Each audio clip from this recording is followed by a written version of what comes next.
aspect of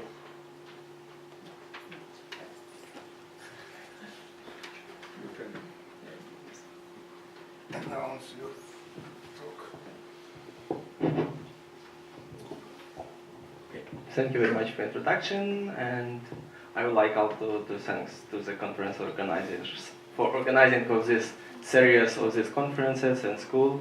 Thank you for your volunteer work and keep going. I hope next conferences will be also. So, my name is Yaroslav Shpotyuk and I'm representing Ivan Franko National University of Lviv and University of Rzeszów from Poland. So, my work was done in the collaboration with quite a lot of people. You see them on the list. So, and the title of my presentation is Effect of Gallium on the Nanostructure of Arsenic Selenide-based glasses. So actually I will also speak about selenium-based compounds, which is often also the title of the presentations here. But I will speak mostly about the optical properties of glasses made from selenium. So this is a brief outline. So the main material I am working with is chalcogenide glass, which is a glass which contains one or more chalcogenide atoms, which is sulfur, selenium, tellurium, with other elements from 4th and 5th group of the periodic table, such as germanium, arsenic, antimony, bismuth, etc. But actually, to extend the functionality of these glasses, I will speak about introduction of such element as gallium, which allows to introduce after the rare earth elements into the chalcogenide glass. So the main property of this glass is their wide transparency region in the infrared region, up to 18 microns as in case of selenide glasses. In case of telluride glasses it will be even longer. So these glasses are unique disordered solids because they are inorganic polymers, they are semiconductors, and in terms of their thermodynamic nature they are glasses. These glasses are prepared using the conventional melt quenching route.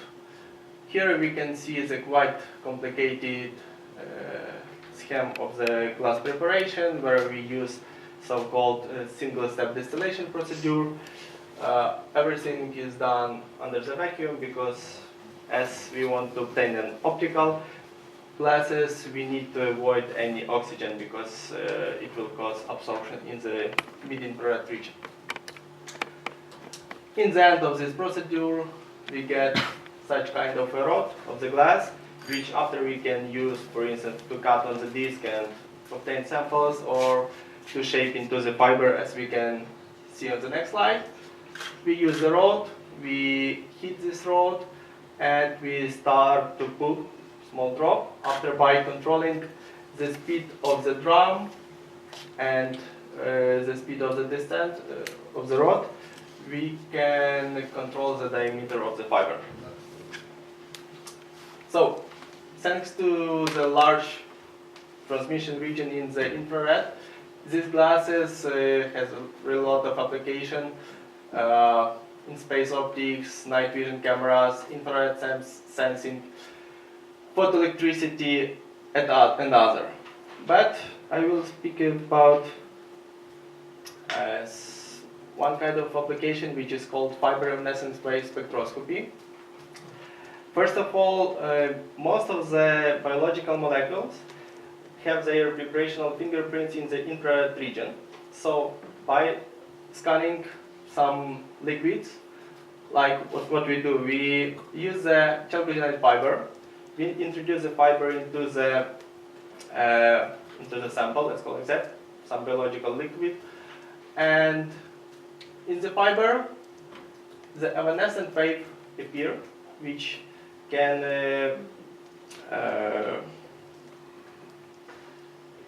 contact with the sample, and after we measure the absorption spectrum. And in the absorption spectra we can identify the molecules of this sample of the liquid. With this kind of method we can do the biosensing analysis, detection of pollutants in water and contamination in the food, We can monitor the chemical reactions, we can do the CO2 detection. Actually, right now, the one company appeared, which is called Diafir in France, and they are working on this technology for the biosensing to identify some pathologies in people. So it's like, for example, with this method, we can, for instance, study the liver of the animal or of the people. For instance, we can see when we do the absorption measurements, we can control few parameters and show them on the PCA map. And if it's healthy, we have all the parameters grouped, and when it has cirrhosis, we have scattering of all the parameters, and we can say that there are some problems. And this is a very good method for remote sensing. Another kind of application is CO2 detection. Yeah, all of us know very well that it is very important because CO2 is responsible for the global warming, and like there are several solutions how to solve it. You can see it here, but from our point of task, it's how can we control the CO2. Again, we can use chalcogenide fibers because CO2 absorbs at 4.3 and 15 micron, so this kind of fibers transmit in this region, and we can use them for sensing measurements. But how can we get the light, for instance, to detect the CO2 at 4.3? We choose the rare earth elements which actually emit light at 4.3. For instance, it's in case of dysprosium, we introduce dysprosium into the chalcogenide fiber, we pump the dysprosium by regular laser, and we create the 4.3 micron light in the fiber, and we do this kind of, we already have the light and we can measure the absorption if we have CO2 or not in this case. So the problem is to get the fiber and the fiber with the rare earth elements. It's not really easy to introduce rare earth elements into the chalcogenide glass. It's completely opposite to the oxide glasses. Here, if we just introduce rare earth without nothing, it will just clusterize. You have no emission, nothing. So we have to add such element as gallium. But yeah, that's what I was telling. If we introduce just 500 ppm of praseodymium without gallium, we have on bulk sample strong scattering of the light. If we add just a little bit of gallium, we have much better result. So my work was dedicated to find the glass where we can introduce gallium and after introduce the rare earth ions. As I told before, we use rare earth ions to have the secondary mode source of light in the mid-infrared region. Another thing we also have to pay attention is thermodynamic properties of the glass we obtain, because if we have difference between Tg and Tx less than 100 degrees, it means during the fiber drawing our glass will just crystallize. So just briefly about some results. We use the well-known in the field of infrared photonics glass, which is arsenic 2 selenium 3, and we try to introduce gallium into the system. We found that it's completely not easy to introduce. We can introduce just up to 2%, starting from 3%, we already get bad thermodynamic properties, and we get some crystallizations, and if we have some crystals, we have light scattering, and it's on the bulk. If we get fiber, we get no signal at all. So we studied the crystallization. We found that it's gallium 2 selenium 3 crystals from the TM, EDS, and also from XRD. It was confirmed that we have cubic alpha gallium 2 selenium 3. We also checked how can we identify the crystallized glass or not with the nano-indentation mapping. As you can see, when we add gallium and we still have the glass, we have almost no scatter in the values of the nano-indentation. But in case of glass with 5% of gallium, we were able to select two groups of the testing of the material on the surface, which has huge nano hardness, which corresponds to the crystalline phases, and the smaller nano hardness, which corresponds to the part of the surface which is without crystals. Just to show that it works, we also obtained such composition with gallium and rare earth ions. We obtained the fibers which emit the light from 3.9 till 5.5 microns, and they already can be used for quite a lot of applications. But another thing we tried to do, we have tried to find a solution. What should we do to be able to introduce more gallium and after to introduce more rare earth ions? We have tried to substitute a little bit arsenic by antimony. We can see that we can easily substitute. We have some changes in the properties, which is normal. We have decrease in the transmission with Stb addition because with Stb addition we are increasing the refractive index. We have positive effect of the long wave shift of the multi-photon cutoff in the infrared. So, in fact, we can use TB also for these glasses, but the biggest positive effect we gained it was that in case of this glass without stbium with 5% of gallium, as I showed before, we have strong crystallization peaks. But when we use a little bit of antimony, we have no crystallizations. So these glasses will be in future used for the rare earth doping and also for fiber drawing. We have tried to explain a little bit why Stb allows to introduce more gallium. Just quite simple explanation. It's when we add antimony, we increase the mean bond energy of the glass matrix. It means that gallium cannot that easy take all the selenium and create the crystal, so matrix became more stable against crystallization. Okay, this slide doesn't work well, but okay, we also used so-called technique as positron annihilation lifetime spectroscopy to study the void structure of the glass, what is actually changing when we add the rare earth ions. If very shortly, when we add rare earth ions, they are filling the gaps between the in the glass matrix. We can observe it by the descent of the so-called I2 parameter from the positron annihilation fitting. And short conclusion, we have investigated quite a lot of arsenic selenide glasses. We found that it's not easy to get the good glass with gallium and with rare earths because of the gallium to selenium 3 crystallization. We tried to substitute arsenic by antimony. We found that it works well. And we tried to explain this effect with covalent bonding approach. Thank you very much.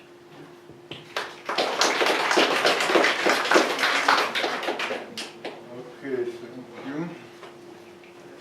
Question, please. What about chemical stability of those glasses? What about oxidation and some other processes? Do you have to coat them with something? If you have a glass, it's almost stable. I mean, like for the short period, for the medium period, they are stable. Like this arsenic to selenium 3, we already know that they are stable in time.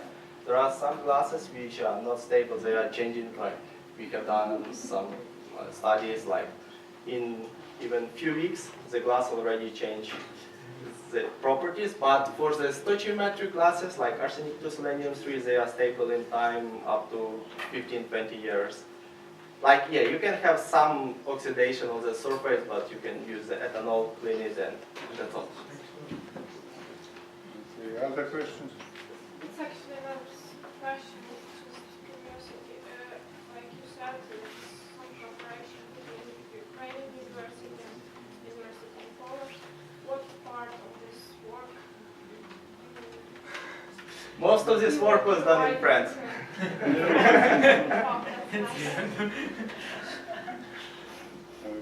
there some The most important training part class? is done in University of France.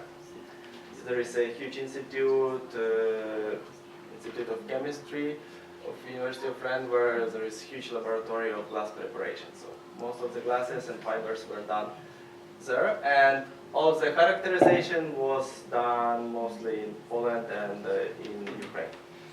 Okay, thanks. So to create fluorescent wave, you need to have tight contact with tissue. So how you create contact with liver to measure?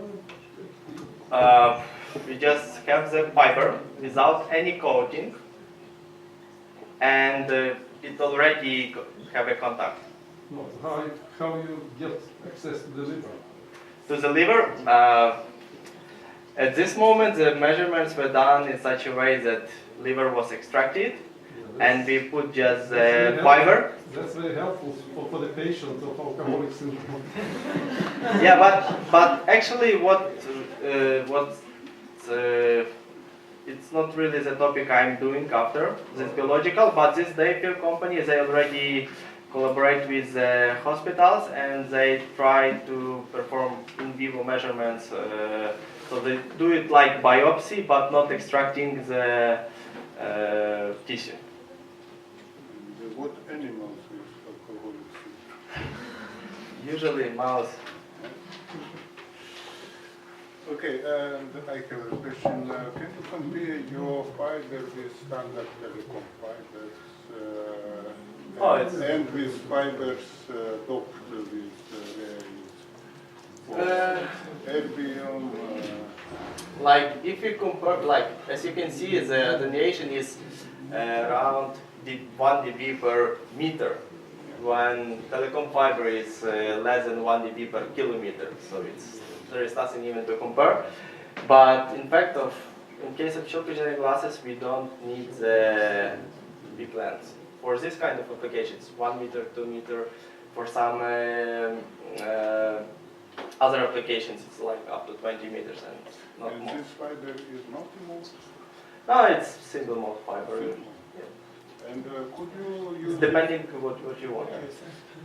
could you use this fiber for example for laser generation for micron switching?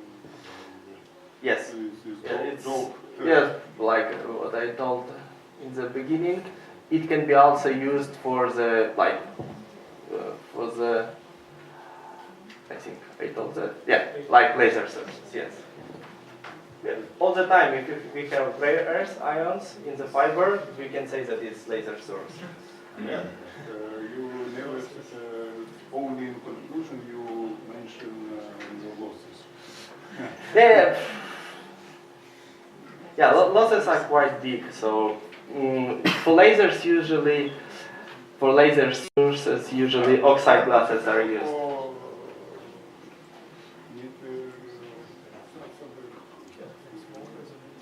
In this case of these fibers, it's important to create the source of light in the mid-infrared. Yeah. And not even like laser source, but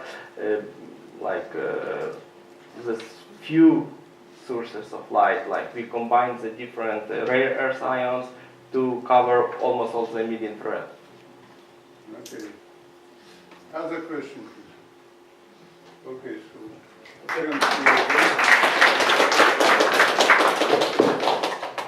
we finish our program before break. So now we have break till 16.